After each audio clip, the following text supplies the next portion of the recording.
You are always in Africa. You got the African Day Parade. You don't see the Africans. You got the festival that be going on in Brooklyn, the band festival, the African festivals. Where's the Africans at? When we doing our rallies and our marches, where's the Africans at on your side? Talk to us really about that, man. See, let me tell you something. We think slavery in America was something. Slavery in Africa is still in force. You talking about deaf, blind, and dumb. Don't confuse you because somebody got on some printed cloth that's printed in Holland or India that you're looking at an African cultural expression. That's not an African cultural expression. That cloth was printed in a European country and then sold to Africans. And they've accepted that as their cloth. You understand what I'm saying? Just that piece. Now, they do speak the language, but they know less about their history than you and I do.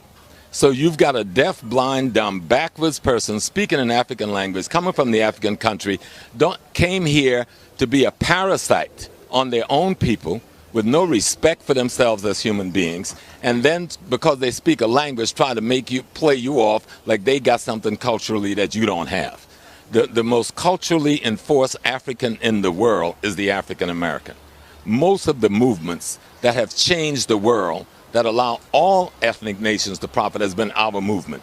And so we get peed on and played down because these people are so punked out and scared of the white man that they feel because they're scared of the white man, they got to be against us. Are they our people, brother, or are we our own people now? No, we got to understand two things.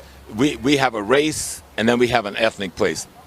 Ethnically, we African Americans. Just like a guy from Africa, he can say he's African, but there's no country called African. He's either Nigerian, Ghanaian, Malian, or something. That's his ethnic nation. Racially, we are together, but economically, we may well be enemies. And we have to be clear on that. That our economic enemy is just that. And if you deal with your economic enemy like it's your friend, you're going to be the loser at the end of the day. Now, we raised the question of pan-Africanism in this hemisphere. You know, you had the brothers from Trinidad, and then you had W.B. Du Bois, and we created this phenomena. But Africa has never created a pan-African movement. You understand? Africa has never really supported a pan-African movement. We had a couple of people in Nkrumah and Julius Nyerere and Mugabe, but most of Africa never gave a damn about a pan-Africanism because they're still bogged down in the colonial slavery of European Judeo-Christian indoctrination, which is worse than anything that we've suffered.